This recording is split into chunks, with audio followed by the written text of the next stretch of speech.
Oke guys, assalamualaikum warahmatullahi wabarakatuh. Di sini kita akan ke museum yang keempat, namanya Museum Juang 45. Oke, ikutin perjalanannya kita terus ya guys. Oke, bye bye.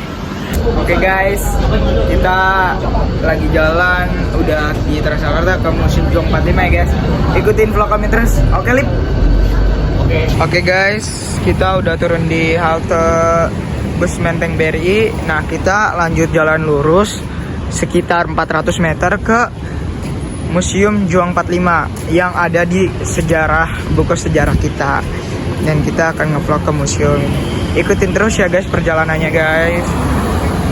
Oke guys, kita sudah sampai di Museum Juang 45. Di sini halaman luar dari Museum Juang 45. Setelah kita berjalan 400 meter dari halte Menteng BRI, kita udah masuk ke depan luar Museum Juang 45. Nah, penasaran kan apa aja ada yang di Museum Juang 45? Nah, ikutin saya terus ya guys. Sebelum kita masuk ke Museum Juang 45, kita mau ke loket pembayaran dulu nih. Nah, di loket pembayaran ini nggak bisa non tunai, harus dengan kayak debit, QRIS. Nah, ini halaman depannya, ini teman-teman saya juga. Assalamualaikum warahmatullahi wabarakatuh. Saya ada Gagap Pratama. Di sini kita udah berada di Museum Juang 45. Dan apa saja sih keseruan di dalam Museum Juang 45? Ayo kita let's go ke masuk dalam. Guys, ini bagian luar dari Museum Juang 45. Penasaran kan apa aja? Wah, di sini kita udah mendapatkan ondel-ondel dan pertama juga nih. Oh, ini tuh cap-cap tangan dari 6 wanita pahlawan nasional Indonesia, telapak tangan wanita perjuangan 45 dan pengisi pembangunan. Oke, di sini ada cap-cap tangannya. Nah, di situ tuh ada Raden Ajeng Kartini 1879 1904. Jonandin 1848 1908. Jona Mutia, Raden Dwi Sartika, Marta Kristiana, Tahu Maria Walanda. Dan sini cap-cap tangannya. Nah, juga nih di sini ada cap-cap tangannya. Dan langsung saja kita ke di sini tuh wanita pahlawan nasional Indonesia. Nah, kayak Raden Ajeng Kartini tuh dia pahlawan bangsa Indonesia untuk melakukan perempuan untuk berpendidikan. Nah, di sini tanggal peresmian aksi 1000 cap telapak tangan tokoh perjuangan perempuan Indonesia. Paguyuban Wanita Pejuang diresmikan di Jakarta tanggal 16 Desember 2016 oleh Menteri Sosial Republik Indonesia, Dr. Khofifa Indra Parawansa. Nah, di Landrat Payakumbuh 1932, ketagasan kemerdekaan harus dibayar Belanda, mengadili dengan delik mimbar untuk memberangus kebebasan berbicara di tanah jajahan. Pikiran cemerlang, Nuraini terang dalam jiwa yang benar oleh koloni yang hendak dihilang.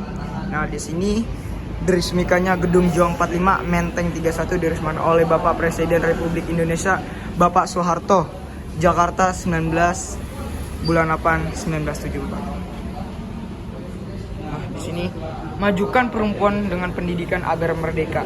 Mereka merdeka. Haji Randes Rasuna Said, lahir Maninjau 14 September 1910, wafat Jakarta 2 November 1965. Ditetapkan sebagai pahlawan nasional berdasarkan surat keputusan Presiden Republik Indonesia nomor.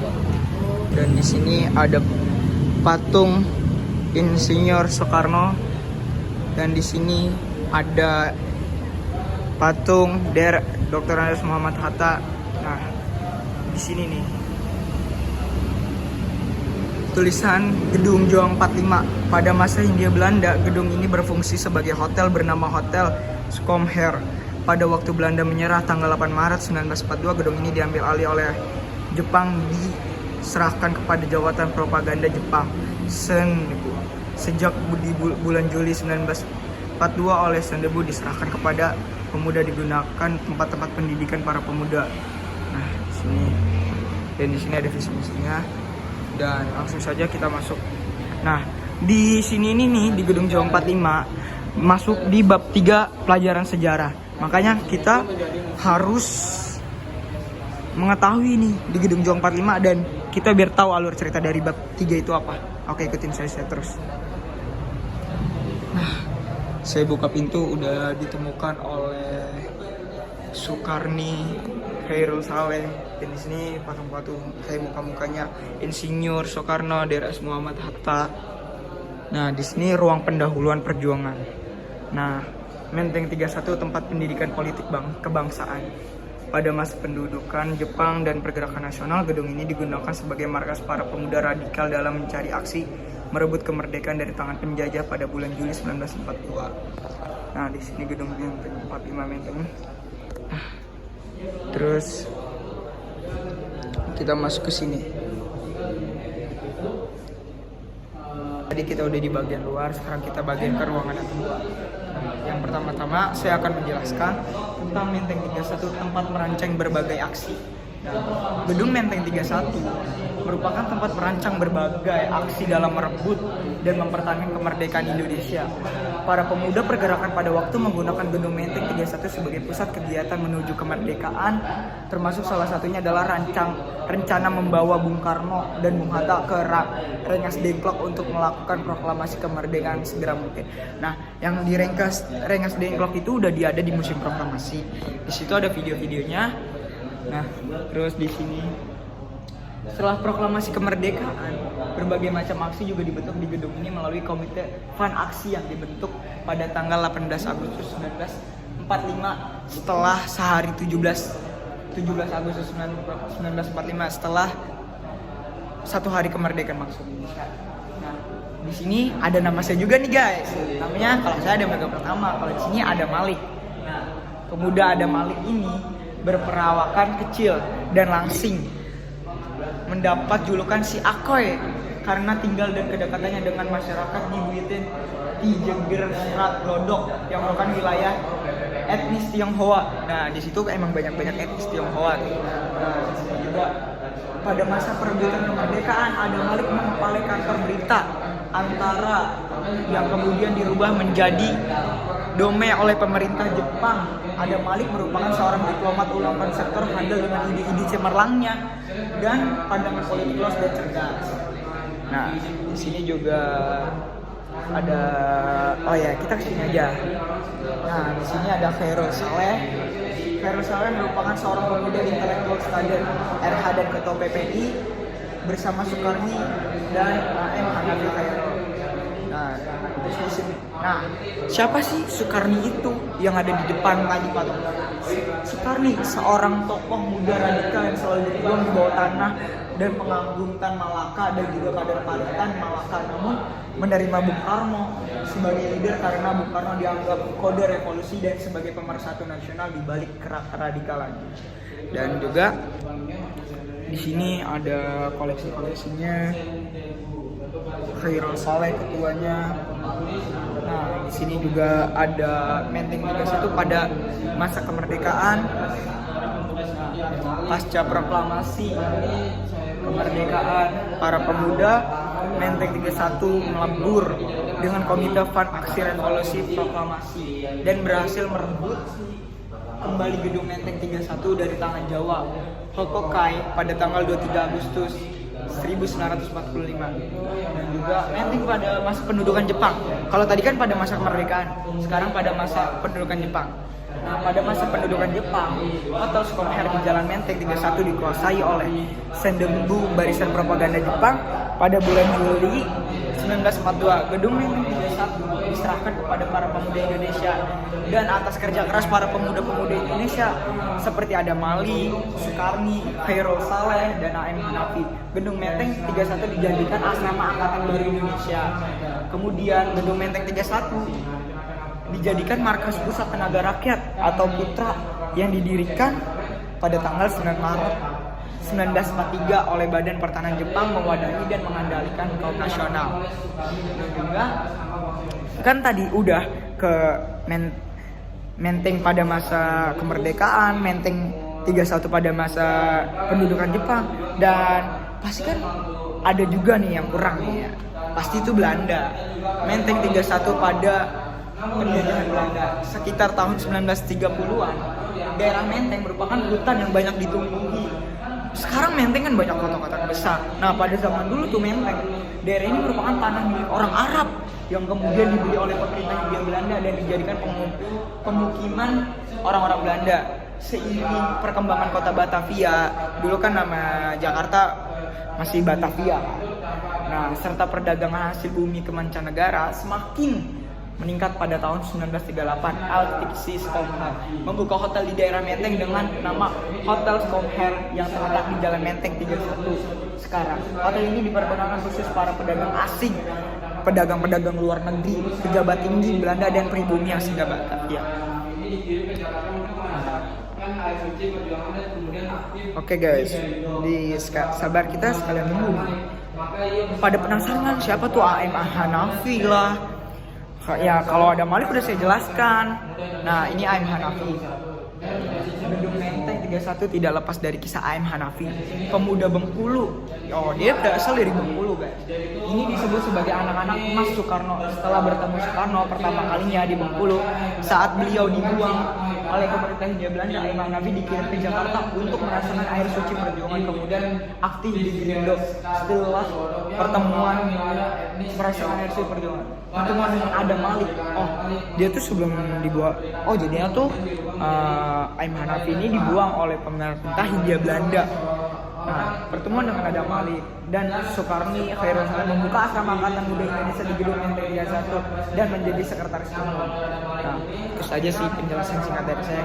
Nah, ini mungkin pangkat-pangkat dari dia, dari para pahlawan ini sendiri guys. Dan kita masuk ke ruangan ini. Oke guys, di sini kayak ada replika-replika aja ya, kayak lukisan Pak Soekarno. Nah di sini ini kayak miniatur dari upacara setelah pembacaan teks proklamasi 17 Agustus 1945 di rumah Soekarno di Jalan Pegangsaan Timur nomor 56 Jakarta.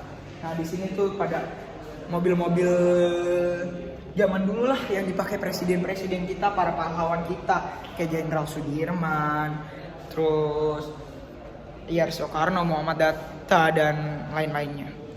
Dan juga di sini ada buku-bukunya. Oh, di sini juga ada buku saksi sejarah Dr. Anies Soeharto. Nah, terus di sini ada memorabilia Haji Soeharto, dokter pribadi Bung Karno. Oh, ini rokok-rokok yang dipakai, pangkat-pangkatnya, palunya. Di sini ada miniaturnya. Terus di sini tuh kayak ada pangkat-pangkatnya. Nah, di sini ada tanda tangannya, ada di sini dan juga di sini. Oh, nah guys, di sini tuh kursi santainya Bung Hatta, Bapak Presiden kita. Nah, di sini ada Soekarno dan pemikirannya dan itu. Nah, di sini tuh ada di depan ini biar saya jelaskan saja ya. Pada tahun 1944, Putra diganti dengan Jawa Hokokai atau Himpunan Kebaktian Jawa yang dikuasai Gunseirekan tertinggi Jepang di Jawa dengan penasehatnya Soekarno, Hasyim Asari pemimpin Nahdlatul Ulama, Soekarno dan Hasyim Asjari pemimpin Nahdlatul Ulama serta pengelolanya diserahkan ke pendudukan ini. Dan itu saja sih yang di ruang kedua. Coba kita akan ke ruang selanjutnya guys ya. Ini udah di ruang yang ketiga. Nah, di sini ada Panglima Besar Sudirman telah tiada. Nah, di sini pada tanggal 29 Januari 1950, Panglima Besar Sudirman wafat. Sejak dibentuknya Angkatan Perang RIS Apris, beliau belum sempat memangku jabatan selaku pimpinan Angkatan Perang ketika tentara Belanda menyerang Yogyakarta. Nah, jadi itu saya sekedar ngeliat film di TV kan, Jenderal Sudirman tuh sakit-sakitan untuk biar nggak ketahuan di daerah pegunungan Jogja itu. Nah, di situ dia lagi sakit-sakitan dan Yogyakarta 19 Desember 1908 karena sakit. Jenderal Sudirman, Jenderal Mustofa nih perlengkapan dinasnya. Sini ada alat perangan, tanda pangkat dan kartu anggota pejuang BPK Maumun, helm militer. Di sini tuh kayaknya tandu. Nah, kalian penasaran kan? Tandu Jenderal Sudirman tuh kayak apa? Kalian ngeliat di TV-TV. Nah, tandu. Oke guys, dari kesimpulan dari gedung 24 ini. Jadi kita bisa tahu kenapa sih Jepang bisa menjajah kita. Nah, siapa saja sih pahlawan-pahlawan yang berjuang untuk kita mengusir orang-orang Belanda dari Hindia Belanda tersebut. Nah, dan terus juga ada apa aja sih angkatan pemuda Indonesia dan siapa sih yang berjuang buat pendidikan Indonesia. Nah, alat-alat tempur apa yang dipakai Indonesia dan Jepang dan Belanda yang buat menjajah, dan apa sih maunya Jepang, Belanda, India untuk menjajah kita.